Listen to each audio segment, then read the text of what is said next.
Chatters. I'm Nat. And I'm Kat, and welcome to the Crime Chat. I am your forensic femme fatale, Natalie, is your true crime-matic connoisseur. We're just two normal girls who obsess about dark crimes, evil minds, and occasionally the unknown. And here's your disclaimer, Chatters. The following Crime Chat contains adult content, and I have a feeling we'll have some violent scenarios today, so your listener discretion is advised. You have been warned, and before we get into today's Crime Chat, Kat, what have you done? It's Shark Week, do-do-do-do-do-do. It's Shark Week, do-do-do-do-do-do. It's Shark Week.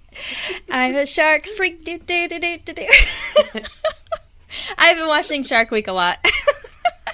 We talked about it a couple weeks ago, and it's finally here, but by the time this episode comes out, it'll be like, oh my gosh, that's old news. So...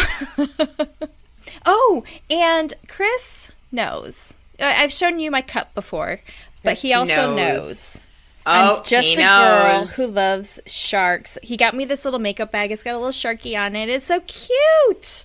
So cute. That's adorable. So, yeah. So in between like Shark Week episodes and stuff, we were binge watching Ted Lasso. Have you ever seen that? No. I like the actor, though. I like the guy who, what's his name? Jason Sudeikis. It's really good. It's hilarious. What is it about? He's an American football coach, and he gets hired to coach an English football, aka soccer, team. Mm-hmm. But he was hired to basically... The owner of the soccer team is like just got divorced, and she got the soccer team to own and kind of as part of the divorce. And because it was the only thing her ex-husband really loved, she wanted it to like be destroyed. So she hired this guy who had absolutely no knowledge of soccer, aka football, and hired him over. But he actually turns everything around, and it's like it's a heartwarming / comedy / a little bit suspenseful. It's really, really good. Like, I got into it. Chris started watching it, and there's a couple... Oh, the lady who plays the owner, she was also on Game of Thrones, and her name is escaping me right now. Do you remember who in Game of Thrones she was? No. Okay. Nope. I'm going to forget you said that. Okay. But that's on Apple TV, and 3 seasons. Jason Sudeikis confirmed that there's not going to be any more. Like, that's it. 3 seasons. So by the end of the 3rd season, spoiler alert, he ends up moving back to the United States. So he leaves, but he like set this, but they end up being like premier champions and everything. Like it's definitely a Cinderella story. Okay. But because we went ahead and signed up for Apple TV, we started watching another series called Hijack, and it stars Idris Elba. That's your guy. That's your guy. That's everybody's man. It's one of my guys. So, and that's really, really good. It's I think only 6 episodes came out, and in a couple days they're going to release some more episodes. So whenever we watched that last episode, I think it was yesterday, he's like, wait, you can't end it like that. It's very suspenseful. It's obviously hijack means like a plane getting hijacked, kind of thing. Yeah, super good. And also, in between Ted Lasso taking place in London and Hijack, they left Dubai, and they're on their way to London. It's like, man, I think Apple TV has a little bit of tie with England and creating all of these things. But it's really good. So that's pretty much it. It's been enjoying a little bit of leftist summer, what's left. So what about you? Other than sweating my ass off in Florida, actually it's breaking. The heat is starting to break, thank God. Good. There's a movie I wanted to check out, and it's called Talk to Me. Have you heard of it? Yes. I saw a preview for that. That looks really creepy. Like really creepy. So I think it's about like this game that you play at like a house party. Of course, it includes a bunch of stupid teenagers. Yada, yada, yada. Sure. And apparently there's like the statue of a hand that you have to hold on, and nobody could hold on to it for longer than 9 seconds. So I cannot wait. Yeah. Other than that, sent me something about, because Hollywood can't come up with an original idea. What are they redoing? Arachnophobia. Yay. I mean, it was a classic. Like, I never saw it. You never saw the original? No. Mm-mm. Oh. Never watched it. Why? Is it that? Oh. Is it what? It's good. Like, it gave me nightmares as a teenager. But spiders? It's fine. Is it all spiders? Yeah. And it's interesting. It's not like Eight-Legged Freaks. Have you ever seen that? No. Eight-Legged Freaks. You haven't seen that one either? Mm-mm. Okay. So it's not like in Eight-Legged Freaks, they grow into these massive like car-sized spiders. Okay. Like, yeah. It's just, they're just taking over this town. These spiders are taking over this town. And how people start dying is, and how they end up killing the spiders. Yeah. I think the only other movie that I want to go to, but I can't find anybody to go with me because nobody wants to sit in a movie theater for 3 hours, which is Oppenheimer. Like, I can't convince anyone to sit down for 3 hours. My older son, last weekend, he said he and his girlfriend went and watched Oppenheimer and then watched Barbie. They did the Barbenheimer. They did it. They did the Barbenheimer, yeah. How'd they like it? No, he said it was great. He said he liked both movies. And he said he was surprised that he liked Barbie. But then he started looking into the Oppenheimer, and that's very interesting. I'd go with you if I was there, or if you were here. I can't convince anyone. I'm like, does anybody want to go to see Oppenheimer? They're like, how long is it? I'm like, 3 hours. Oh, no, I can't do it. I'm like, really? We can do 3 hours. Yeah. Chatters, if you know anybody in Florida that wants to see Oppenheimer, let me know. Well, the other thing that's coming out pretty soon, I'm not sure if it's coming out before or after this episode airs, is the Meg 2. You can't wait, can you? No. So I really liked the first one. I was very surprised that they would be able to redo. So I'm intrigued how they tie the first one into the sequel. In another life, I would have been a marine biologist. So there's that. So for your intro on the story, it's a current case, you said. Yes, it is. And I'm not familiar with it, but what you asked me to do was an introduction on methamphetamine. Yeah. We'll keep it light, we'll just keep it light. Good. Which is why I did a very serene background this time, because I have a feeling, based on your background, that it's gonna get nasty. We're gonna find out what's in the bucket. What's in the bucket? Ugh. Okay, well, methamphetamine, aka meth, or I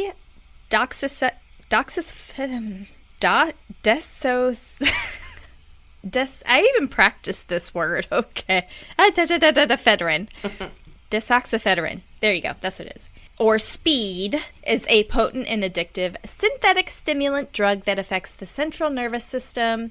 Meth is a prescribed treatment for certain medical issues under a branded name of Desoxyn in the United States, and these conditions include attention deficit hyperactivity disorder, or ADHD, narcolepsy, and obesity. Side effects of meth increases physical activity and suppresses your appetite.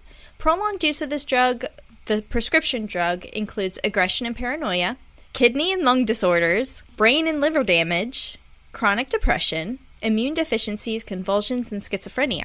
As a recreational drug, it can be in a crystallized or pill form, also known as crystal meth. This is either sniffed in as a powder form or taken through an IV. German soldiers in World War II were given meth under the name of pervitin, but due to the side effects such as declining physical condition and circulatory issues, Germany stopped providing this to their troops in the 1940s. Meth was eventually viewed with a lot of hostility, and by 1970, the United States enacted the Controlled Substances Act, which restricted meth availability and manufacturing. By the 1990s, secret meth labs began to grow, especially in the Midwest, but by this time it was an estimated 5 million Americans tried meth. By 1990s, 5 fucking million Americans tried meth. By 2000s, meth labs began showing up in apartment buildings, houses, outdoors, motels, and even in vehicles. In 2002, it was reported more than 7,500 meth labs were seized in 44 states, according to the DEA. Some signs that a meth lab may be present include unusual odors such as ammonia or acetone, excessive amounts of trash, specifically chemical containers, coffee filters, or cloths that were stained red, curtains always drawn or windows covered with aluminum foil, evidence of chemical waste or dumping, frequent visitors, especially at unusual hours, extensive security measures to ensure privacy, such as beware of dog or no trespassing signs, and secretive or unfriendly occupants. Meth labs are extremely hazardous due to the chemicals involved, which can cause a fire or explosion, putting not just the manufacturers of the meth at risk, but also anyone in the surrounding area, such as children or any passersby. Even if there is no fire or explosion, the toxic chemicals used to produce the drug are extremely dangerous. Just exposure to meth manufacturing can cause intoxication, dizziness, nausea, disorientation, lack of coordination, pulmonary edema, serious respiratory problems, severe chemical burns, and damage to your internal organs.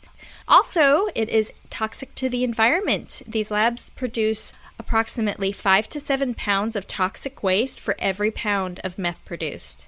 That's a lot. Yeah. And most of the time, they don't care where they fucking dump it. And they just put it, dump it in the water or waste it. So that contaminates the soil. It contaminates water, nearby water supplies. I don't really recall, thankfully, any specific investigations I was involved with methamphetamine or meth labs. But there are some certainly in the surrounding area where I live, which it's just common, yeah. I guess. So just here's one example. In September 2015, a meth lab was discovered in Sumter, South Carolina, after police received a tip of a potential meth manufacturing and then gained consent by the residents to search the premises. So the cops got a tip, went and knocked on the door and said, "Hey, do you mind if we search?" And they're like, "Yeah, come on in." They found a meth lab hidden in the floor vents of this mobile home, and immediately they evacuated the area. Subsequently, emergency officials responded, including the Sumter Fire Department, Emergency Medical Services, Emergency Management Division, and the South Carolina Law Enforcement Division, or SLED, to assist in decontamination efforts. And it was safely disassembled. Evidence was collected. Police ended up arresting 35-year-old Jamie Marshall Kuhn and 24-year-old Brandy Elena Bone. And subsequently, a 5-year-old boy who was associated to this was taken into protective custody. Oh my God, that's terrible. The boy wasn't there at the time. But because, I don't know if, it was the parents or something like that. The boy lived at the home. Yeah. And because the home is a crime scene and dangerous, and both of the adults were arrested, they took the boy into protective custody. COVID also had a huge impact on the usage. In a 2021 national survey on drug use and health for Americans aged 12 or older, there were approximately 1.6 million people who had a meth disorder. The study also stated that approximately 32,500 people died from overdosing in meth just in 2021. Naturally, meth would also make its way into pop culture. AMC's Breaking Bad television show is just one series highlighting methamphetamine, and I still haven't seen it, but it's on my list. I'll get there, chatters. Don't at me. But I did find an article that listed some well-known figures who you may or may not know were caught with meth. Ooh. There were several, but I'm only going to talk about 10. Okay. 1, Adolf Hitler. As a reference to earlier, the Germans' troops used this to help create super soldiers to fight fatigue and increase their aggression. Adolf himself started to receive daily injections in 1942. Wow, didn't know that. Number 2, Marilyn Monroe. Oh. She was prescribed this quote-unquote magic elixir and allegedly was on meth during her famous happy birthday performance to JFK. Number 3 is also JFK. Oh. The same doctor who prescribed the meth to Marilyn also prescribed it to the 35th President of the United States. Supposedly, these shots help cure his migraines, back pain, and lack of stamina.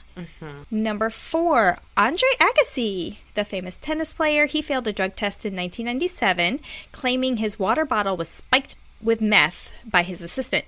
About 10 years later, Agassi did admit that he was a user of crystal meth. Oh, my Lord. Really no surprise. Number 5, Robert Downey Jr.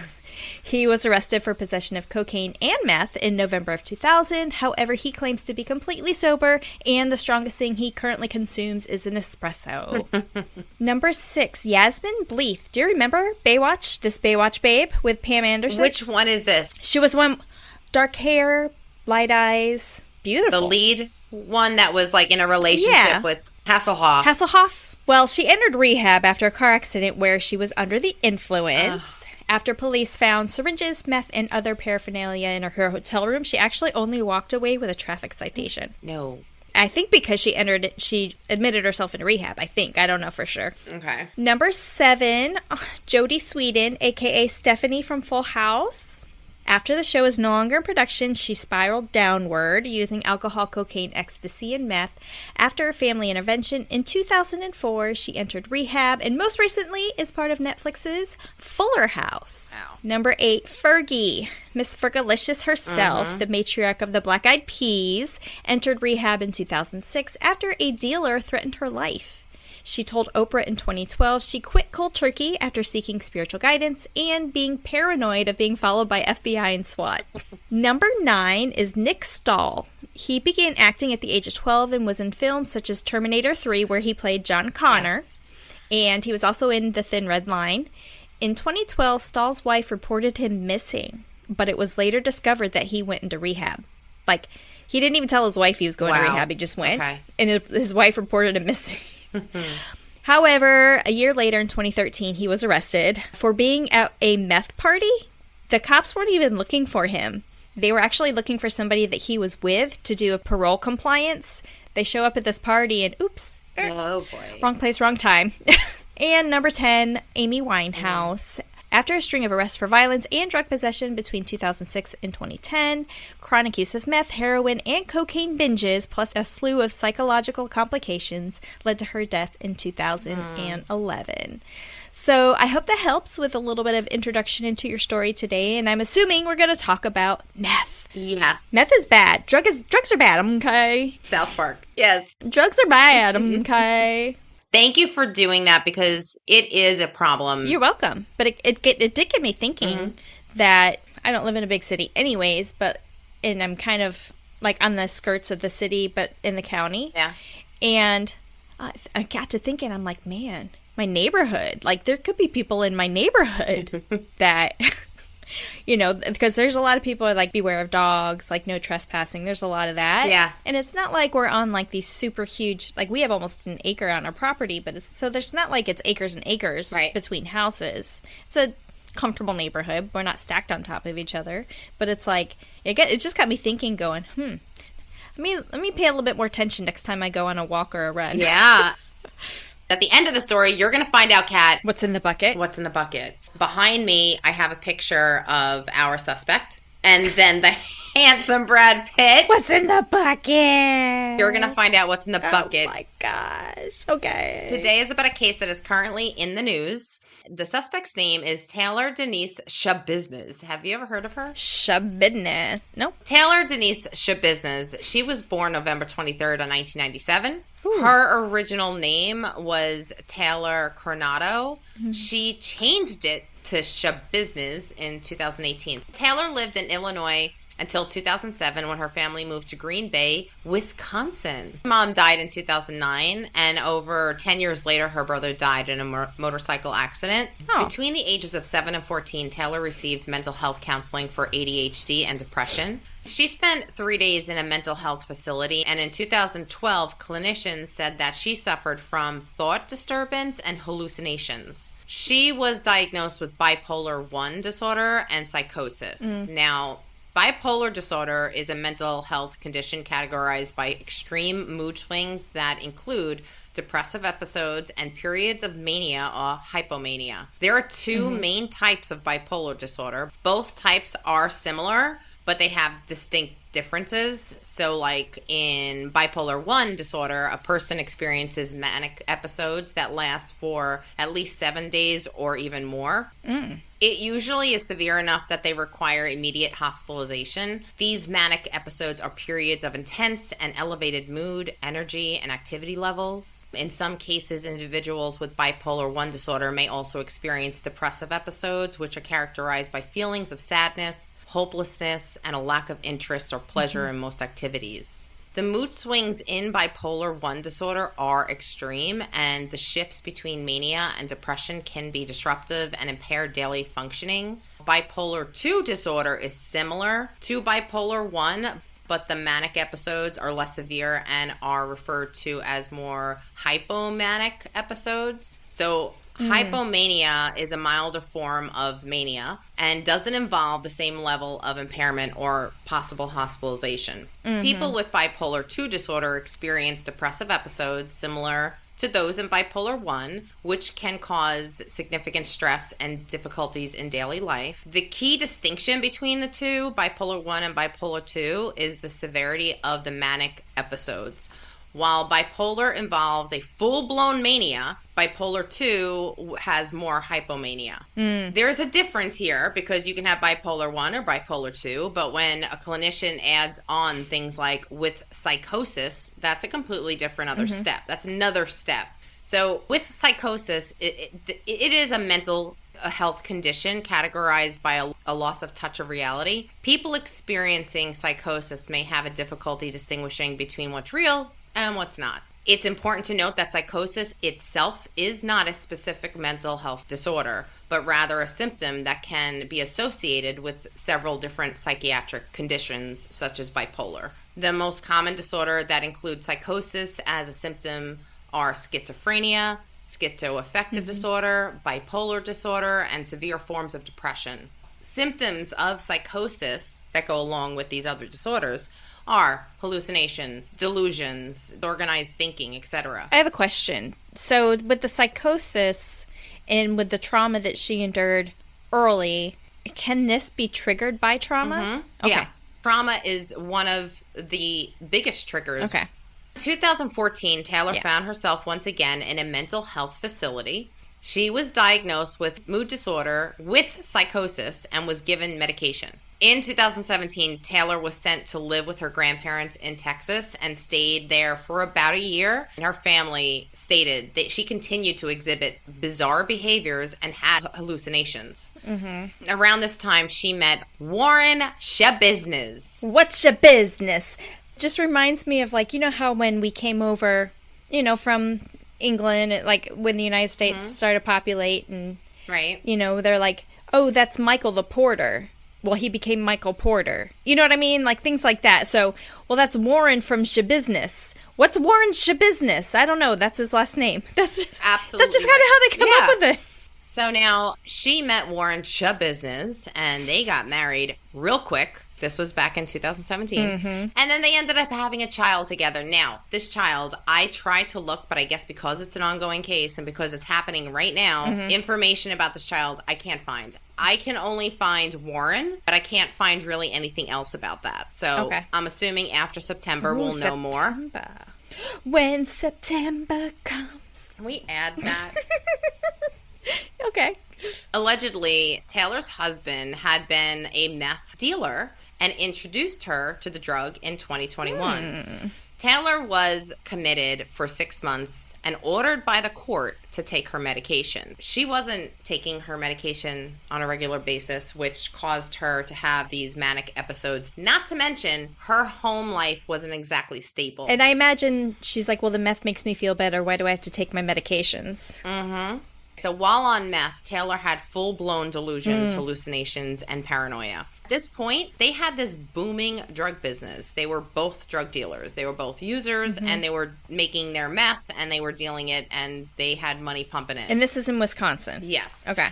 And boyfriend Shade Theron, now, I say that because I'm going to call him a boyfriend because people say, no, that's false. There are articles that call him a boyfriend, and then there are articles that are saying, no, wasn't a boyfriend. He was just a lover. He was also a meth head.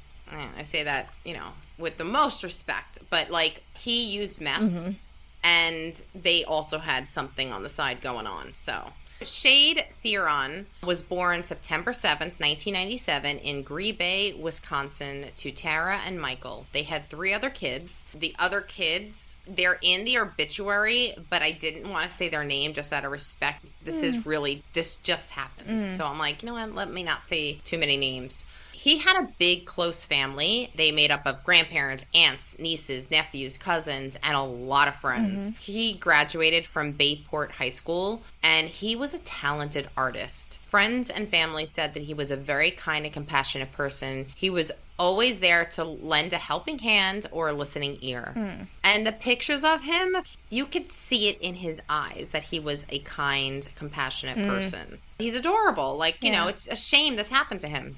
And we're going to get into what happened to him. Taylor, She is married. She does have a kid, and now she's got a lover. Sorry, fuck buddy just comes to mind. Like she had a fuck buddy. Yeah. It just comes to mind. So now, during 2020, she also had a lot of run-ins with the law, and in June 2020, like, I listed a couple. So June 2020, she was arrested for battery and resisting or obstructing an officer. In August 2020, she was arrested for resisting or obstructing an officer. Like, this was her common theme. Mm-hmm. 21 days later, she was arrested again. The officers knew exactly who she was and what was going on. Just aggressive and... They knew her Sch-Business. Now, the crime. You ready for this? Yes. The more I put this timeline together, it is disturbing. Tell me your Sch-Business. I'll tell you all the Sch-Business. So, on February 21st, 2022, about 9:30 p.m., Taylor picked up Shade from his mother's residence. Taylor and Shade went to an apartment on Eastman Avenue. Both Taylor and Shade also was using the drugs while they were selling them that night. And they used like a combination of meth, marijuana, and trazodone. Later that night, or early on February 22nd, Taylor and Shade returned to the residence of his mother's. Taylor and Shade did not only get high together, but they also liked to engage in sex that involved choking. So that was like their little thing that they did. Eroticism. Yeah? Ish? BDSM, yes. So they decided to go to the basement where I guess the mom had some type of metal chains, and they continued their sexual endeavor. And it wasn't a sex dungeon. It just happened to be chains down there. Chains for anything. Like it could have been for lawn equipment or something. Okay. But they remember they were down there, and they're like, let's go use them. So Taylor picked up one of these chains and proceeded to use it to strangle Shade during sex. Oh, yeah.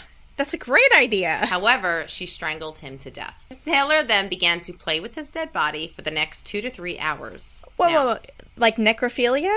Play with his body? We're going to get into it. Oh, shit. Okay. When you think it's dark, it gets way darker. And I could not believe what the medical examiner was saying. Oh, dear. Crazy. Okay. Oh, dear. Continue. Taylor then went to the kitchen and picked up some random knives, a beach towel, and dismembered his body. She beheaded him and cut off his genitals. She then placed his head and his member in a bucket and placed the rest of his body in a container in her car. Oh, yes. Now I remember this. Yes. Okay. Uh-huh. There. Whoop. There it is. I don't. I saw a T-shirt. I saw a T-shirt the other day. Now. Big light bulb. I saw a T-shirt somewhere when I, flipping through whatever. It says, "I don't always whoop, but when I do, there it is." So, whoop. There it is. Okay. Yeah. I'm with you. Okay. There's a video of the officer making the discovery, and you could see on his face, we would all have the same reaction. With his flashlight, he's like, what is that? And then he stopped and pulled back, and it was like, you saw he was trying to process what the fuck he saw in the bucket. Okay. Yes. So during the early morning hours of February 23rd, Taylor left the residence. His mother went downstairs that morning to check out what was going on in the basement. She's just making her rounds. Maybe she had to do laundry or whatever. Sitting at the bottom of the stairs immediately to the right, I mean literally on the last step, the black bucket was there. And right next to the black bucket, there was this bloody beach towel. And that's when she made this gruesome discovery. She immediately contacted police. There is a 911 call. There is video of this officer coming in and discovering like his body cam? Yeah. Yeah. It's the body cam of the other officer watching the guy make the discovery. So it's 2 body cams. Yeah. The police arrested Taylor. They found the rest of Shade's body in her minivan. She admitted that she had been at the residence, but then she blacked out while she was in the basement. Now, despite this alleged blackout, she gave the police plenty of details about carrying out this homicide. I don't remember anything, but this is what happened. That's exactly what happened. Taylor indicated that she went crazy and strangled Shade. He tried to fight back, but she managed to kill him anyway. She said during sex is when she realized how much she liked to strangle him, so she just kept on going. Her plan was to dispose the body, but she became lazy and just left him in the car. Yeah. I remember that part. I'm crazy. But I'm late tired. Oh, my God. You know what, chatters? Just listen to this crime chat because it's everything you need to know. You don't have to watch hours and hours of court footage. Like, this is it. This is exactly what you need to know. She stated to police, "I can't believe I left that head behind." Yeah. Taylor was charged with 3 offenses: first-degree intentional homicide, mutilating a corpse, and third-degree sexual assault. She pleaded not guilty by reason of mental disease or defect on February 14th, 2023. Okay, so earlier this year. Mm-hmm. When Taylor was in the courtroom, she physically attacked her attorney. There is video. I think I saw that too. Yeah. She went after him because he was not playing by her Sch-Business. Like, he was not representing her Sch-Business. I just had another ping! My sister! She sent you this? Yes. Wait, did she send you the video of her attacking the attorney? She sent me the news article to it that had a video embedded in it. Yes. So this poor guy, like, he wasn't expecting it, but then the court officers kind of wrestled her down to the ground, thank God. Mm-hmm. But obviously, he wasn't going to represent the Sch-Business that much longer. So she ended up receiving another attorney. And this other attorney, during the entire court case, he was just sitting there writing, not ever making eye contact with her because she was so confrontational. Yeah. She was explosive. Taylor's trial started on July 24th, 2023, which is this month. Yep. Several officers testified, and the jury got to watch all the crazy video recordings from the interviews and her just going into detail, and it is graphic. Taylor had a smirk on her face during the court proceedings, and it's flipping disturbing. After watching this girl smirk at everything that was going on in the court, it was easy for a layperson to sit there and say, there's something really wrong here. Like, there's something wrong with this girl. And not to mention, she was actually having, like, some type of internal stimuli where she was having discussions. Her facial expressions, and that she was using her hands, and at one point she even, like, tend to shoot the people on the stands and stuff. I remember that too. Yep. There was a whole conversation happening in our head that we were not part of. Yep. Scary to watch. It really is. The closing arguments were pretty straightforward. The state argued that Taylor admitted to killing Shade, and the physical evidence supported her confession. She described the murder in a high level of detail, and this matched what investigators were able to discover at the crime scene. The defense argued that the facts of this case were bizarre, confusing, puzzling, and unclear. Nobody could tell you what happened. They're saying nobody knows what happened. There were no eyewitnesses to this homicide. No one saw Taylor driving the minivan, which contained body parts. He also said during her interview with police, Taylor made it clear that she was having trouble thinking. Much of her narrative didn't make sense. So she was saying in the interview, like, I'm having trouble, then would ramble. The defense is saying, because she's saying this, what she's saying is not credible. Like, she's having an episode. She's not well. Yeah. Now, at this point, Taylor also described having sex with the dismembered body. It's something that, you know, I heard it once, and I just don't wish to hear it ever again. It's that bad. Her defense attorney argued that Taylor had a low level of credibility, that perhaps the killing was accidental. You know, they were having sex. The medical examiner explained the details of how Shade's body was systematically cut in shocking details.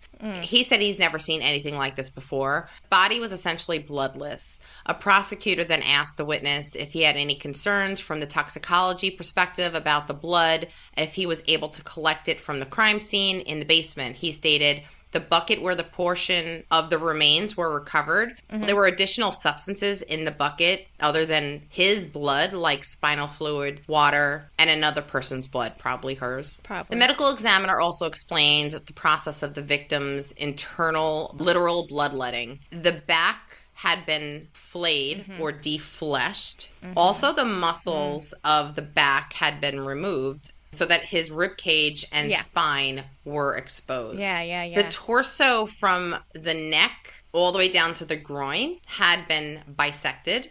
The witness explained, he called it providing access to the inside of the chest, pelvis, and abdomen area. He went on, the killer took advantage of that access to do something particularly grim, bizarre, and morbid, to the point of obscure. The left foot was recovered from within the lower chest cavity, meaning that the dead man's foot was cut off and shoved into his chest. How fucked up is that?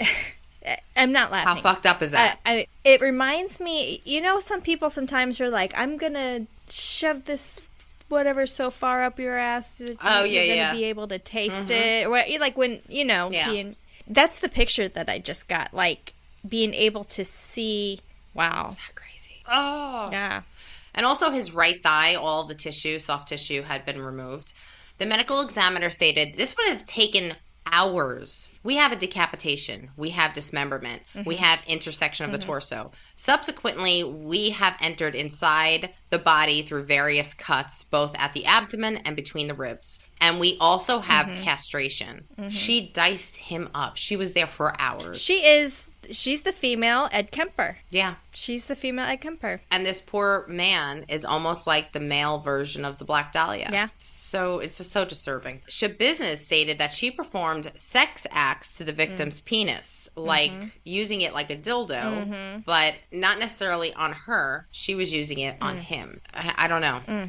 On July 26, 2023, day 3 of Taylor's trial, the jury deliberated for 50 minutes before convicting Taylor of first-degree intentional homicide and 3 other charges that I mentioned before, which was mutilating a corpse and then sexual assault. Now, the next phase of this trial was for the jury to determine if Taylor was not responsible by reasons of mental disease or defect. Witnesses for this phase included Taylor's father, who was in prison at this time. So there's a video of him coming to testify, and he is in the orange jumpsuit. He seems like a nice guy. He was respectful during the court proceeding. And also 3 other mental health professionals were on the stand. 1 was hired by the defense attorney and 2 were court appointed. The state didn't hire a mental health clinician. I guess they felt like they need to. They were like, oh, this case kind of solves itself. The mental health professionals disagreed, of course, on whether Taylor was responsible for the murder or not. The defense testified that Taylor probably had bipolar 1 disorder with psychotic features and was not responsible for the homicide. The court-appointed mental health clinician were not convinced that Taylor committed the homicide because of bipolar disorder. They thought she was responsible for the crime. Even if you were to disregard her confession, the state still had plenty of evidence against her. The case is solid against her, bottom line. The jury did not need much time to make a decision. They rejected Taylor's insanity defense. Taylor is facing the maximum penalty of life in prison. She will be back in court sentencing on September 26, 2023. She had the time to post something on Facebook, which is like, I am like totally we had this conversation with the Murdaugh guy last week about like being able to post things on social media when you're an inmate. How the hell is she posting on Facebook? I don't know. Like, if you're not convicted, if you're in jail, like, waiting. Yeah. When she was convicted and this insanity defense was thrown out, she was taken into custody, yes? I don't know. So, on Facebook, Sch-Business wrote, she is married, 100% emoji with hearts, kiss emoji, family over everything, kiss emoji, little face emoji with the little hearts, 100%, adding like a crown, the word Warren with the heart, Taylor, black heart, Mateo, crown, money bag, Sch-Business way, money bag. Oh my God, I just don't get it. Okay, so, Taylor committed one of the most gruesome homicides in recent times. Her husband, Warren Sch-Business, also took to Facebook. Now, Warren currently, through this whole thing, has been in jail. He was arrested too, but he was arrested way before this all came about. He's been there for over a year. For the meth? Yeah. For the meth stuff? Okay. For drugs. Well, I mean, I'm assuming the state took them into custody. I can't find anything about the child. And that's probably to protect the child too, yeah. So this is what Warren put on Facebook as well. He said, my wife might be locked up for a long time, if not life. And I didn't correct any grammar, so I'm just going to read it through. Understand is, my release date is soon. Either way, my prayers go out to my wife, Taylor Sch-Business. She needs help mentally. Brown County Jail and the Brown County Circuit Courts are failing at understanding this, nor do they even care. Yes, what she is being accused of is serious, but this doesn't change the fact she still has rights and she still has a family, people that love her no matter what her situation might be. Hopefully, soon, the court's jail will realize she needs help. People like to be nosy. I get that. People judge. I get that too. It's what this world does, and we will continue to do so. Either way, I stand behind my wife. I know what she's being accused of is not who she is. Not only has her addiction played a big role, but so does her mental background, as well as her postpartum depression. I just want my wife to get help, professional help, because it's what she deserves. Like I said, my prayers go out to my wife. I love her more than anything in this world, and this will never change no matter what. Hashtag love you baby boo. Hashtag free Taylor Sch-Business. Hashtag free Warren Sch-Business. Hashtag Sch-Business empire no matter what.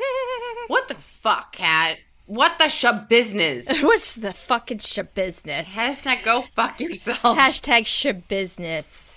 Well, Warren, she will get professional help. She will get professional help behind bars. Just like the male Ed Kemper. She is the female Ed Kemper. Like, how can you not be pissed the fact that she was fucking somebody behind your back? You're right. Or maybe he knew about it. Maybe he was involved in it. Yeah. Like, I defend my wife. I will stand by her for everything. You know what? That's not my wife. That's not who she is. Even if she did do this while she was high, she still has a methamphetamine issue. That is still against the law to manufacture, to sell, to use methamphetamines. So, I mean, there's a lot of other issues here. It's not the fact that she killed this guy. I mean, that's what it really comes down to. But there's no excuse for it. The way they kind of like differentiated between whether she was responsible or not, whether she understood what she was doing at the time. Was wrong. In Wisconsin, they were like, well, the fact that she was taking drugs, it really doesn't matter. Like, it doesn't matter. If you're on meth and you killed somebody, they're not going to look that you used meth. They're going to look on whether you knew what you were doing. But the defense did have one good point. And this just highlighted the fact that, yes, she is a very sick individual, that she has had major problems way before she was taking meth. Yes. Acknowledged. We know that. We totally get it. We acknowledge it. Meth just made everything worse. But the fact that she knew that she made a mistake by leaving the head, she knew enough to clean the crime scene. All these things, I think she knew that what she did was wrong, but she was trying to cover it up. And it was in his mom's basement too, wasn't it? Yeah. Your fuck buddy's mother is upstairs right now, and you're dismembering her son in the basement. Yeah. Fucking doesn't matter if you're blacked out or not. Like, you intentionally went down there to use chains to strangle one another. Like, and then she also said she realized when she was strangling him that she liked it so much. That's when she realized that she really liked it. Yeah. I'm sorry, you strangle somebody long enough, they're not going to get enough airway to their brain. They're going to die. I think the prosecutor did a really good job because he did not rely on her confession. They didn't rely on the clinicians that they called. They didn't call anybody. I mean, the defense called it. The state had to call it. But, like, the prosecutor was like, you want to provide one? That's fine, but I don't need one. Right. Because bottom line is, I don't need her confession. We all understand she has a mental health issue. But the fact that she knew what she did was wrong, that's all I need to know. And we're not going to know how long she's going to be put away for till they're convening in September. Yeah. I could see her going to a state mental, like for the criminally insane kind of thing. Like, to get the care that she needs, and that may be where she actually needs to go. But time will tell. Yeah. And I think if they put her in a prison with other inmates, she would be very dangerous. I was about to say the same thing, because her behavior in court is going to be just a reflection of what's going to happen in a prison as far as behaviors and everything, because it's only going to be exasperated. Yes, she won't have access to methamphetamines, or will she? Because we know that stuff happens in prison. Yeah. But the mental health issue, let's say, is she going to have to get forced to get injections of her medication? How are they going to manage that?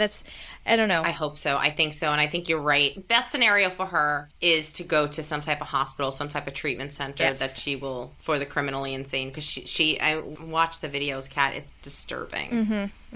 it is super disturbing. So, I mean, yeah, just her behavior, especially because she wasn't under in the influence during the trial, obviously, because she had been presumably under any influence because she had been in prison. So her behaviors, now it's possible too that she was trying to exasperate it because she was trying to plead insanity. She was trying to act it out maybe a little bit more. But that's just, like I said, that's just a sliver of the behaviors that she would demonstrate. And yeah, she needs help. Yeah. So we found out what's in the bucket. Yep. Sorry to Shade. What was his name? Shade. Yeah. I'll post pictures of him. He was adorable. But rest in peace. Well, because we don't want to leave you hanging, chatters, for more information on this case, please check out After That Crime Chat. Only available on our Patreon, including the last episode that we had. Oh, yeah. Last episode was a bonus episode. The boner episode, which you can only listen and watch in full by subscribing to our Patreon as a VIP chatter. Yes. So you can follow us there. Follow us on all our socials, Crime Chat with Nat and Kat, Facebook, Instagram, YouTube, Twitter, to see what's coming up. Yes. Remember, Crime Chat with Nat and Kat. And when you become a VIP chatter on our Patreon, you'll have full access to bonus episodes, behind the scenes, bloopers, and free merch. And we also have this crazy giveaway coming up next month that you want to be a part of. Yes. And be sure to check out our next episode. I'm going to do another Crime and Cosmetics. Whoop, whoop, whoop. Whoop, whoop.